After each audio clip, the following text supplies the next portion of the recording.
అతని పేరుకున్న అర్థం ఏంటంటే అదృష్టవంతుడు అనండి. సహజంగా లోకంలో ప్రజలు ఎంత అదృష్టవంతుడండి ఆయన, రూపాయి లాటరీ టికెట్ కొంటే 100 కోట్లు వచ్చినాయంట, ఎంత గొప్ప అదృష్టవంతుడో అంటాం.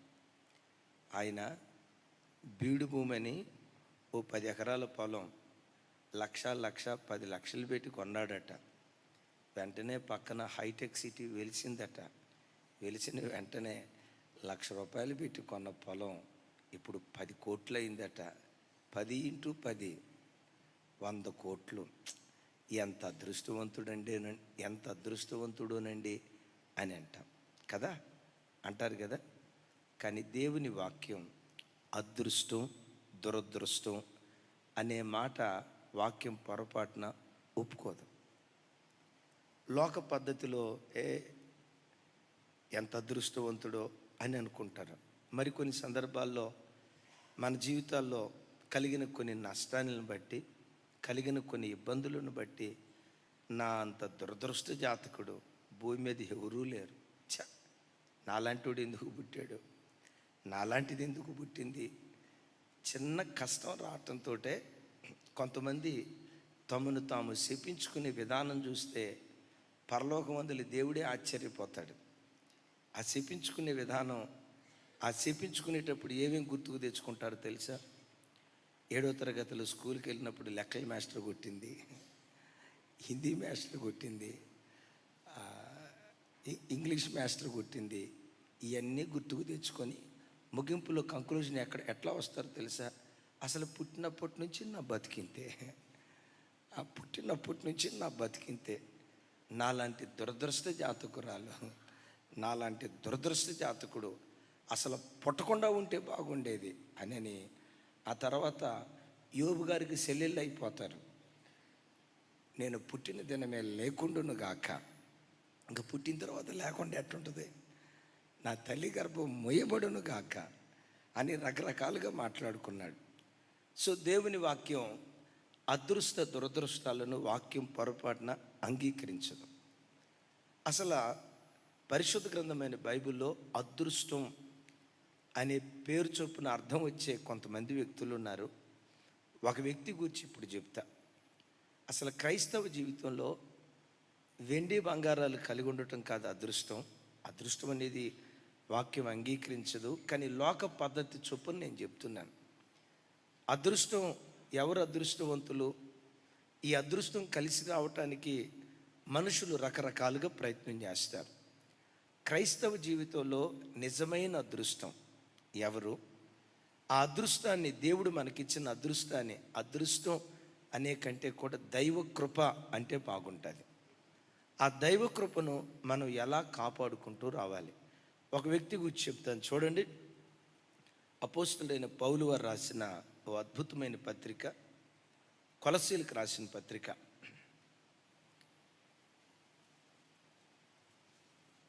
4వ అధ్యాయం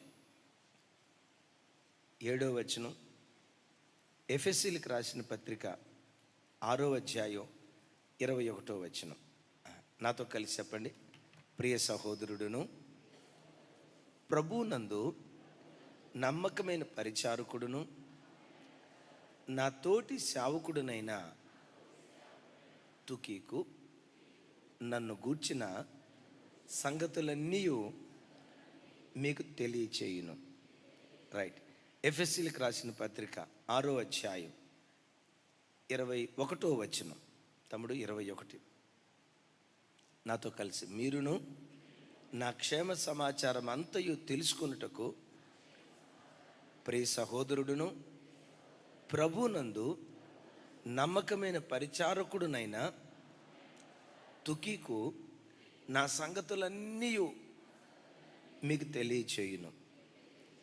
ఈ 2 స్థలాల్లో ఒక పేరు రెగ్యులర్గా చదివా. ఏ పేరు చెప్పండి? తుకీకు. తుకీకు అనే పేరుకున్న అర్థం ఏంటంటే అదృష్టవంతుడు అని అర్థం. తుకీకు అనే పేరుకి తుకీకు, తీతు ఇవన్నీ అన్నదమ్ముల పేర్లు లాగా ఉంటాయి. కొన్నిసార్లు వీళ్ళిద్దరూ ఒకటే అనుకున్నట్లు అనిపిస్తాయి. అయితే తుకీకు వేరు, తీతు వేరు.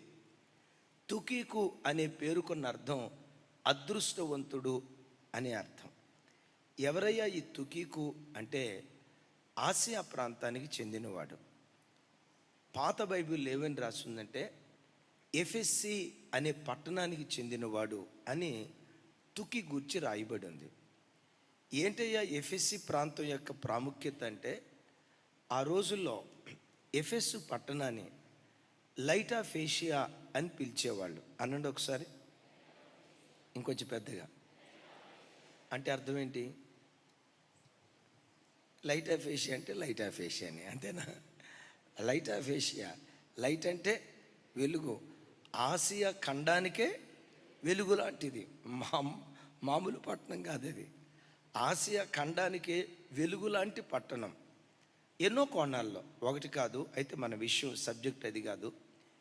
ఈ ఎఫెసి పట్టణంలో ఆ రోజుల్లో ఆర్తిమే దేవి అనే ఒక దేవి ఉండేది. బైబిల్ స్టడీలో మనం విన్నాం, ఆర్తిమాదేవి మహాదేవి అని పట్టణం అంతా దద్దరిల్లేటట్లుగా కేకలేసేవాళ్ళు. ఈ వ్యక్తి ఎవరు? తుకీకు ఆర్తిమాదేవిని ఆరాధించే, దైవము కాని వాటిని ఆరాధించే ఆరాధికుడు. అలాంటి దినాల్లో దైవజనులు ఆ ప్రాంతానికి వచ్చారు, దేవుని వాక్యం వినిపించారు. ఆ వాక్యం విన్న తోడనే నిజదేవుడు ఎవరో ఎరిగి నిర్దేవులను వదిలిపెట్టి నిర్జీవమైన వాటిని విడిచిపెట్టి జీవము గల దేవుని వైపు ఈ తుకీకు తిరిగాడు. తిరగటం మాత్రమే కాదు, తాను దేవుని వైపు తిరిగి దేవుని వెంబడించడం ప్రారంభించిన తర్వాత నమ్మకమైన అపోస్తులైన పౌలు వారికి సేవలో జతపనివాడిగా, కోవర్కర్గా పౌలు వారితో కలిసి తాను బ్రతికినట్లుగా ఆది నుండి అప్ టు లాస్ట్ బ్రెత్, చనిపోయే ఆఖరి క్షణం వరకు పౌలు వారికి జతపనివాడిగా తాను బ్రతికినట్లుగా పరిశుద్ధ గ్రంథమైన బైబిల్లో అనేక చోట్ల మనం చూస్తూ ఉన్నాం. సో ఇప్పుడు నన్ను అడిగితే, అమ్మా నాన్న అదృష్టవంతుడు అనే పేరు ఎందుకు పెట్టారో నాకు తెలియదు, కానీ మానవ జీవితంలో అసలు శిశులు నిజమైన అదృష్టం ఏదో తెలుసా? నిజదేవుడిని తెలుసుకోవటానికి మించిన అదృష్టం ప్రపంచంలో మరొకటి ఏదీ లేదు. వినారీ మాట. రెండవది, నమ్మకమైన సేవకులను కలిగి ఉండటానికి మించిన అదృష్టం క్రైస్తవ జీవితంలో మరొకటి ఏదీ లేదు. అట్లాగని ఈ తుకీకు దేవుళ్ళు లేరా అంటే నిర్దేవులను ఆరాధించేవాడు. నేను బైబిల్ స్టడీలో చెప్పాను, ఆర్తిమాదేవి చరిత్ర, వాళ్ళ పుట్టుక కానీ, వాళ్ళ జనన విధానం కానీ, వాళ్ళ తల్లిదండ్రుల చరిత్ర కానీ వినటానికి చెప్పటానికి లజ్జాకరం. అయినా దేవుడిని ఆరాధించేవాళ్ళు. కొన్నిసార్లు అనిపిస్తుంది, అరే ఈ ఆర్తిమాదేవిని వీళ్ళు ఎట్లా దేవుడిని ఆరాధించారు? చెప్పుకోవటానికి ఒక మంచి గుణం కూడా వీళ్ళలో లేదు కదా, ఎందుకని దేవునికి ఆరాధించారు? ఎందుకు ఆరాధించారంటే, యుగ సంబంధమైన దేవత ప్రజల మనోనేత్రాలకు గుడ్డితనం కలుగు చేయటాన్ని బట్టి నిజదేవుడెవరో తెలియక, నిర్దేవుళ్ళెవరో ఎరుగక గుడ్డితనంలో బ్రతుకుతూ ఉంటారు. కారణం ఏంటంటే, యుగ సంబంధమైన దేవత మనోనేత్రాలకు గుడ్డితనం నేనంట, కళ్ళు లేని గుడ్డాయనికి ఇది కళ్ళజోడన్న సంగతి తెలుసా? ఇట్లా తలదిప్పి ఇక్కడ కళ్ళజోడు ఉంది అని చెప్పగలుగుతాడా? ఇక్కడ మైక్ ఉంది చెప్పగలుగుతాడా? ఇక్కడ పుస్తకం ఉంది చెప్పగలుగుతాడా? ఇది చీకటా వెలుగా చెప్పగలుగుతాడా? గుడ్డాయనికి చీకటి వెలుగు రెండు ఒకటే. యుగ సంబంధమైన దేవత ప్రజల మనోనేత్రాలకు గుడ్డితనం కలుగు చేయటాన్ని బట్టి లజ్జాకరమైన గుణగణాలు కలిగిన ఆ ఆరాధిస్తూ ఉండేటువంటి వాళ్ళు. అలాంటి దినాల్లో అపోస్తులైన పౌలు, కొంతమంది సేవకులు ఆ ప్రాంతానికి వచ్చి వాక్యం వినిపించడాన్ని బట్టి నిర్దేవులను వదిలిపెట్టి నిజమైన దేవుని వైపు తుకీకు తిరిగాడు. ఆమేన్. నేను మరలా అడుగుతాను, మరలా నేను చెప్తాను. హైదరాబాద్ పట్టణంలో 7 అంతస్తుల భవంతి హైటెక్ సిటీ పక్కన కట్టుకున్న దానికంటే సాఫ్ట్వేర్ ఇంజనీర్గా, టీమ్ లీడర్గా నెలకొచ్చి 10 లక్షల రూపాయలు సంపాదించిన దానికంటే, తమ్ముడ జీవన్, నీకులాగా అమెరికాలో సాఫ్ట్వేర్ ఇంజనీర్గా నెలకొచ్చి ఒక 20 లక్షలు సంపాదించిన దానికంటే, సంపాదించొద్దని కాదు, ఇది అవసరమే, కానీ దీనికంటే అమరావతి దగ్గర 10 ఎకరాల పొలం కొన్నదానికంటే, అది ఉంటుందో ఊడిపోద్దో కొంతమంది భయం. సరే, వైజాగ్ దగ్గర ఏదో కొండలు ఉన్నాయి కదా, ఆ కొండల పక్కన ఒక 100 ఎకరాల పొలం కొన్నదానికంటే, అవున్నా లేకపోయినా యేసును నిజదేవునిగా కలిగి ఉండటానికి మించిన అదృష్టం మానవాళి బ్రతుకులో మరొకటి ఏదీ లేదు. ఎప్పుడు క్రైస్తవుని గుండెల్లో, దేవా, అదృష్ట దురదృష్టం దేవుని వాక్యం అంగీకరించదు, కానీ వాళ్ళ కోణంలోకి వెళ్ళి మనం మాట్లాడాలి చూస్తే, నేను ఎంత అదృష్టవంతురాలను కదయ్యా. లోకంలో ప్రజలంతా అసలు చెప్పుకోవటానికి ఏ దైవికమైన గుణాలు కూడా లేని వాటిని ఆరాధిస్తున్నారు. నా మనోనేత్రాలైతే వెలిగించి ఎవరు నిజదేవుడో, ఎవరు ఆరాధనకు యోగ్యులో నిన్ను గుర్తుపట్టే కృప నాకు ఇచ్చేవయ్యా. నిన్ను ఆరాధించి ఆరాధికురాలిగా బ్రతికే భాగ్యం నాకు ఇచ్చేవయ్యా. ఇంతకు మించిన కృప, ఇంతకు మించిన ధన్యత నా బ్రతుకులో ఏముందని ఎప్పుడు ఈ అదృష్టాన్ని, బైబిల్ భాషలో ఈ కృపను తలపోస్తూ ప్రభుని మనం కొనియాడేటువంటి వారిగా ఉండాలి. అందుకనే ద్వితీయోపదేశ కాండంలో దైవజనుడైన మోషే ఇజ్రాయేల్ని చూసి ఇలా అంటాడు, ఓ ఇశ్రాయేలు, నీ పెద్దగా అన్నాడు పెద్దగా. మళ్ళీ ఓ ఇజ్రాయేల్ అంటే తర్వాత ఏముంది? అబ్రహ్మన్న పెద్దగా చెప్పండి. ఇంకోసారి, రెడీ, 1 2 3 స్టార్ట్. ఓ ఇజ్రాయేలు, నీ భాగ్యం ఎంత గొప్పది. ఇప్పుడు అడుగుదాం, ఏంటి వాళ్ళ భాగ్యం? వాళ్ళ భాగ్యం ఏంటో చెప్పమంటారా? అవును, గుడారాల్లో ఉంటున్నారు వాళ్ళు. మీకైనా రేకుల షెడ్యూల్లో ఉంది, మీకైనా 60 గజాల ఇల్లు ఉంది, ఇంద్రమ గృహకల్ప ఇల్లు ఉంది, నీకు అక్కడ ఒక ఇల్లు ఉంది, ఇక్కడ ఒక ఇల్లు ఉంది. గడ్డం తమ్ముడా, నీకు కూడా ఇల్లు ఉంది కదా దుబాయ్. తమ్ముడా నువ్వు కూడా ఇల్లు కొనుక్కున్నావు కదా అమెరికాలో, కొనుక్కున్నావా? సత్యం గారు ఉందా ఇల్లు? మరి ఇజ్రాయేలీకి ఇల్లు లేదు. ఇల్లు లేకపోగా ఎక్కడున్నారా అంటే, బట్ట పీలికలతో కట్టుకున్న గుడారాల్లో ఉండి వాళ్ళని చూసి మోషే చనిపోయి ఆఖరి క్షణాల్లో ఏమంటాడు తెలుసా? వినండి, ఇల్లు లేదు, ఏ ఇశ్రాయేలుడి పేర బ్యాంక్ బ్యాలెన్స్ లేదు. ఒకసారి నా వైపు చూసి చెప్పండి, ఇజ్రాయేలీల పేరట ఎంత బ్యాంక్ బ్యాలెన్స్ ఉంది అరణ్యంలో? కొంచెం పెద్దగా. సరే, ఒక వారం రోజులు సరిపడా రేషన్ ఉందా? తెల్లారితే రేషన్ లేదు. ఏనాటి మన్నా ఆనాడే ఏరుకోవాలా. అబ్బా, రోజు ఏమి ఏరుకుంటావులే అని ఒక 2-3 రోజులకి సరిపడా ముందే ఏరుకుంటే తెల్లారిపాటికి పురుగు పాడైపోవటం కాదమ్మా, అది పురుగులు పట్టిందంట. అంటే రేపటికి రేషన్ లేదు, బ్యాంకులో రూపాయి లేదు, వాళ్ళు ఉండే ఇల్లేమో ఇల్లు కూడా కాదు, గుడారంలో ఉండేవాళ్ళు. అయినా వాళ్ళని చూసి అంటాడు, ఓ ఇజ్రాయేలు, నీ భాగ్యం ఎంత గొప్పది అంటాడు. Praise the Lord. పెద్దగా చెప్దాం ఆమేన్. కూర్చున్నా లేచినా ఎప్పుడు నువ్వు అట్లా అనుకో, నేను ఎంత భాగ్యవంతుడిని, భాగ్యవంతుడు దేవుడు నాకు దొరికాడు, నిజదేవుడు నాకు దొరికాడు. ఇంతకు మించిన భాగ్యం ఏముందని చూడు. ఆ మాట చదువు చిన్న. ఇజ్రాయేలు, ఓ ఇజ్రాయేలు, నీ భాగ్యం ఎంత గొప్పది, యెహోవా రక్షించిన నిన్ను పోలిన వాడెవడు? Praise the Lord. ఏమన్నాడు? అంతకు మునుపు ఏమన్నాడు తెలుసా? యెహోవా నిన్ను పోలిన వాడు ఎవరు అన్నాడు. ఎక్కడేమంటాడు? ఇజ్రాయేలు అసలు నిన్ను పోలినోడు లేడు అన్నాడు. విన్నారు ఈ మాట? ఇజ్రాయేలును చూసి అంటాడు, ఇజ్రాయేలు నిన్ను పోలినవాడు ఏమా మీరు ఎక్కడ ఉంటున్నారో ఆ ప్రాంతాల్లో గర్వంతో కాదు, దేవుడు మనకిచ్చిన ఆధిక్యతను బట్టి అతిశయింతాం. వాళ్ళందరం చూసి వాళ్ళకి కారు ఉంది, నాకు లేదు. వాళ్ళకి 3 బెడ్రూమ్ ఫ్లాట్ ఉంది, నాకు సింగిల్ బెడ్రూమ్ కూడా లేదు. వాళ్ళు రోల్స్ రాయల్ కారు కొన్నారు, నాకు కిరోసిన్ కారు ఉండదులే, నాకేదీ లేదు. నాలాంటిది దౌర్భాగ్యురాలు. ఎప్పుడు తుప్పు పట్టిపోయే వాటితో ఎవరితో నువ్వు పోల్చుకోకు.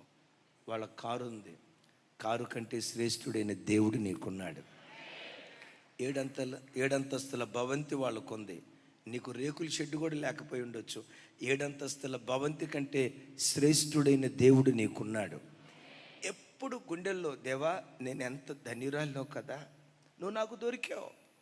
ఈ దేశంలో 150 కోట్ల మంది ప్రజలు ఉన్నారయ్యా. నేను బ్రతుకుతున్న గ్రామంలో రమారామి 10,000 మంది ఉన్నారయ్యా. ఎవరికి దొరకని రక్షణ, ఎవరికి దొరకని ఈ భాగ్యం నాకు దొరికిందయ్యా. వెతికి వెతికి నన్ను పట్టుకున్నావయ్యా, వెతికి నన్ను పట్టుకున్నావయ్యా. నాకు ఇచ్చిన ఈ రక్షణ భాగ్యం కొరకు నీకు స్తోత్రమని దేవుడు మన బ్రతుకులో దొరకటమే అన్ని అదృష్టాల కంటే గొప్ప అదృష్టం. గట్టిగా చెప్దాం ఆమేన్. ఎందుకు అంటే దైవజనమ, ప్రపంచంలో దేవుళ్ళు లేరు అనండి. మీరేదో పెద్దగా చెప్పాలా, నన్ను బతికించడానికి చెప్పొద్దు, మిమ్మల్ని మీరు బతికించుకోండి ఆ మాటతో. ఏం చెప్పాను? దేవుళ్ళు లేరు,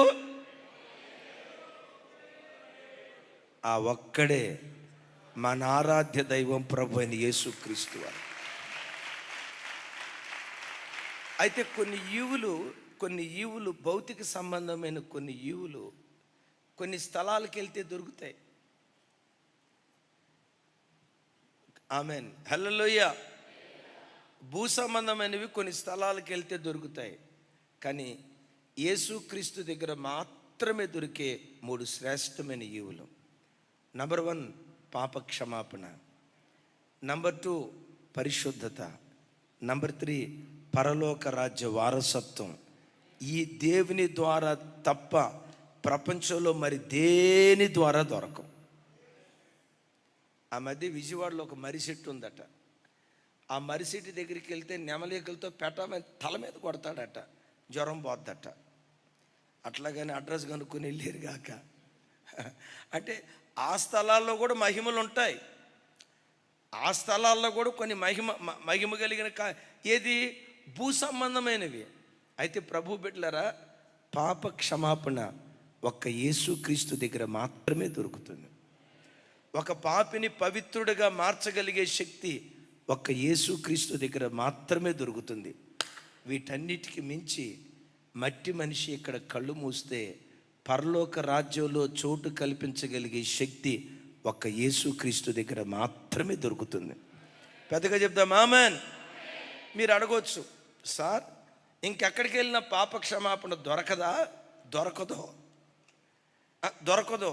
ఇప్పుడు ఆర్తిమదేవి దగ్గర దొరికిద్దా అని అంటే, వాళ్ళ నాన్న పేరు జ్యూస్ అనండి. జ్యూస్ అదే ఫ్రూట్ జ్యూస్ ఉంటే చూసారా, అందుట్లో ఇప్పుడు సమ్మర్ రాబోతుంది అనండి. మ్యాంగో జ్యూస్, ఆరెంజ్ జ్యూస్, వీళ్ళ నాన్న పేరు జ్యూస్. అద్భుతం తెలుసా, ఈ జ్యూస్ అనే మహానుభావుడికి 7 భార్యలు. ఆహా, జీవన్ పోతావా, 7 భార్యలు. ఎంత పుణ్యాత్ముడో తెలుసా. ఆ 7 భార్యల్లో ఒక భార్య తన సొంత చెల్లెలు.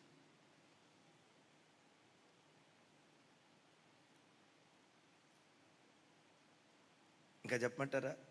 చెప్పడానికి నాకు మనసు లేదు, కానీ నీ దేవుడు ఎంత గొప్పోడో.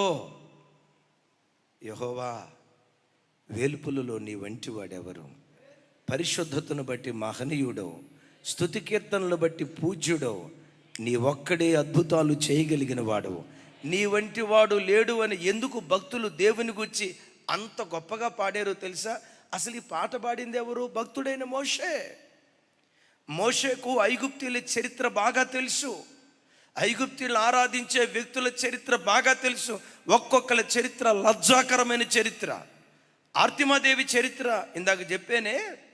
7 భార్యలు తన తండ్రికైతే తన తండ్రి ఎంత దుర్మార్గుడంటే, వదిలేను ఆయన తీసి,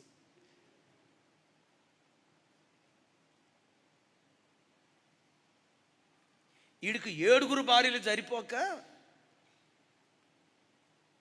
ఏం చెప్పాలి?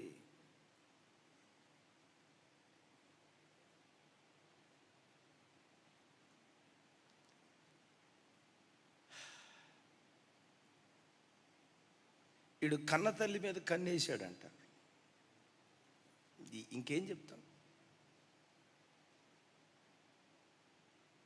అలాంటి దాన్ని పట్టుకొని వీళ్ళు ఆ ఎఫెసి పట్టణంలో ఏమన్నారు? ఆర్తిమాదేవి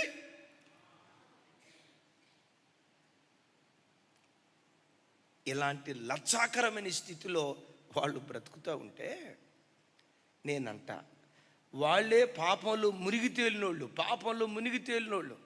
పాపంలో మునిగి తేలినోడి దగ్గరికి వెళ్తే పాప క్షమాపణ దొరికిద్దా? ఆడు జబ్బు మనకంటిద్దా? ఏమండే అని టీబీ పేషెంట్ తగ్గుతున్నాడు, పదే తగ్గుతున్నాడు అని 24 గంటలు తగ్గుతున్నాడు. ఆ టీబీ పేషెంట్కి పరిచర్య చేయడానికి వెళ్ళామనుకో, అద్భుతం తెలుసా? 1 నెల రోజుల్లోపు ఆ టీబీ పేషెంట్ దయ వల్ల నీకు టీబీ జబ్బు రాకపోతే నన్ను అడుగు. వీళ్ళంతా టీబీ పేషెంట్లు. ఒక్కొక్కటి దాంట్లో కాముకత్వపు టీబీ, వ్యభిచారపు టీబీ, మద్యపానపు టీబీ, రకరకాల పాపపు రొచ్చులో మునిగి తేలుతున్నటువంటి వాళ్ళు. ఒకవేళ వాళ్ళ దగ్గరికి వెళ్తే, నేను ఎప్పుడు చెప్తా కదా, సన్నాసి రాసుకుంటే చివరికి రాలేది బూడిదే. ఒక గుడ్డోడు ఇంకో గుడ్డోడికి త్రోవ చూపించలేడు. నేను చాలాసార్లు చెప్తా కదా. నాకు ఈ మాటలు ఎన్నిసార్లు చెప్పినా మీకు వినటానికి ఏమన్నా అనిపించిందేమో, కానీ నాకు మాత్రం అసలు అటు రసం ఎంత కూడా దొరకదు. ఏమండి, ఇంగ్లీష్ వచ్చినోడే ఇంగ్లీష్ పాఠం చెప్పగలుగుతాడు, మ్యాథ్స్ వచ్చినోడే మ్యాథ్స్ పాఠం చెప్పగలుగుతాడు, బైబిల్ వచ్చినోడే బైబిల్ పాఠం చెప్పగలుగుతాడు. పవిత్రత కలిగిన వాడే ప్రజలకు పవిత్రత పంచగలుగుతాడు. పవిత్రత గివిత్రత నైజాంతా బ్యాచ్ దగ్గరికి వెళ్ళామనుకోండి, ఆ మధ్య ఒక ఆయన వెళ్ళి అడిగాడట, బెదరు అల్లం ఎట్టుంటుందని అడిగాడట. వీడు తెలియదని చెప్పకపోగా ఏమన్నాడు తెలుసా? అయ్యో, అల్లం ఎట్టుంటుందో తెలీదా? ఒరి పిచ్చి మొఖమా, అల్లం బెల్లంలాగా పుల్లగా ఉంటుందిరా అన్నాడంట. అల్లం ఎక్కడా, బెల్లం ఎక్కడా, పుల్లగా ఉండేది ఎక్కడా? అది ప్రపంచంలో మానవాళికి పాప క్షమాపణ, నా వైపు చూడాలి, పాప క్షమాపణ కలుగు చేయగలిగిన ఏకైక దేవుడు ఒక్క యేసుక్రీస్తు ప్రభువారు. ఏం జరిగిందో తెలుసా? దరిదాపుగా ఇదే మార్చి మాసం 9వ తారీఖు 1996 సంవత్సరంలో నేను బాప్తిస్మం తీసుకున్నా. ఆల్మోస్ట్ ఈ రోజులకి 30 సంవత్సరాలు పూర్తయిపోయింది.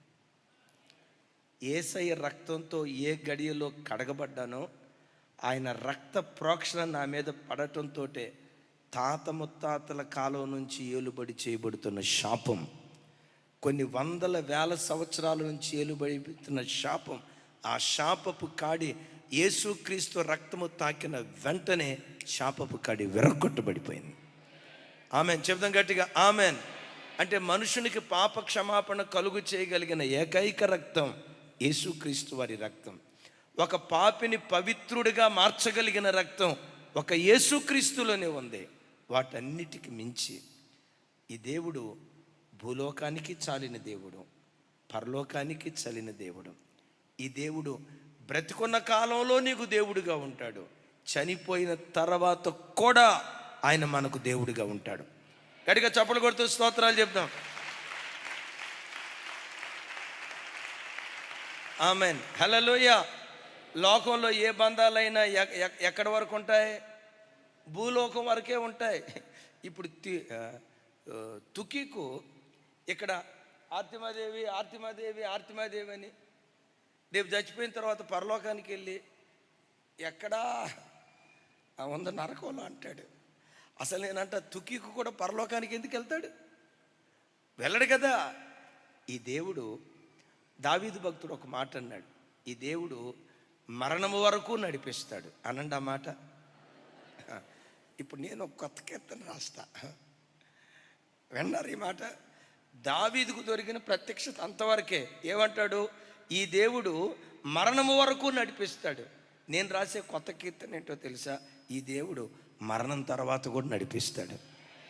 మరణం వరకు నడిపిస్తాడు, అంతకంటే విశేషంగా మరణం తర్వాత నడిపిస్తాడు. ఈ లోకంలో మహా నడిపిస్తే 70 90 బతుకమ్మ, 90 లేకపోతే 100 సంవత్సరాలు భూమి మీద నడిపిస్తాడు. చనిపోయిన తర్వాత యుగాయుగాలు మనకు దేవుడిగా ఉంటాడు. నిజదేవుడు దొరకటం అదృష్టం. మీలో ఎంతమందికి నిజదేవుడు దొరికాడు? చేతులు ఎత్తండి. ఇప్పుడు మిమ్మల్ని మీరు చూసుకొని ఎంత అదృష్టవంతుడురా నువ్వు అనుకోండి ఒకసారి. నన్ను చూసి అంటావే అమ్మా, మిమ్మల్ని చూసి అనుకోండి, అమ్మ డానియేలు అనుకోండి, మిమ్మల్ని మీరు చూసి ఎప్పుడు దురదృష్టం నా బతికే దురదృష్టం, నాలాంటిది పట్టకుండా ఉంటే బాగుండేది ఎప్పుడు అనొద్దు. నేనంట దేవుడే నిన్ను కోరుకున్నాడంటే నువ్వెంత అదృష్టవంతురాలివి. అరే ఎంతమంది ఉంటే మమ్మల్నే దేవుడు సేవ కోరుకున్నాడంటే ఏమనాలి దీన్ని? అదృష్టాలకే అదృష్టం కదా. మీకు దొరకలా భాగ్యం, ఒక్కరు కూడా ఆమేనాలి కదా. నిజదేవుడు దొరకటం అదృష్టం. రెండో మాట చెప్పంటారా? నమ్మకమైన సేవకులు దొరకటం అదృష్టం. తుకీకు ప్రభు దగ్గరికి వచ్చిన తర్వాత తుకీకు దొరికిన సేవకులు ఎవరంటే అపోస్తులైన పౌలు గారు, తిమోతి, ఆ తర్వాత ఎపఫ్రోదితు, వాళ్ళతో కలిసి తాను ఉన్నట్లుగా ఒనేసిము, ఇలాంటివి ఎన్నో మనం లేఖనాల్లో చూడగలుగుతాం. నిజమే, క్రైస్తవ జీవితంలో యేసుక్రీస్తు అందరికీ దొరుకుతాడు. దొంగోడికి దొరుకుతాడు, దొరకదొరుకుతాడు, మంచోడికి దొరుకుతాడు, చెడ్డోడికి దొరుకుతాడు. యేసుక్రీస్తు అందరికీ దొరుకుతాడు. చెప్పంటారా? మంచి సంఘం, మంచి సేవకులు కొద్ది మందికి దొరుకుతారు. క్రైస్తవుడు దాన్ని అదృష్టం అనే పదం మనం వాడకూడదు. దాన్ని భాగ్యంగా, దాన్ని ఒక ధన్యతగా, అన్ని కృపల కంటే అదో గొప్ప కృపగా ఎంచేవారిగా మనం బ్రతుకుదుంగాక.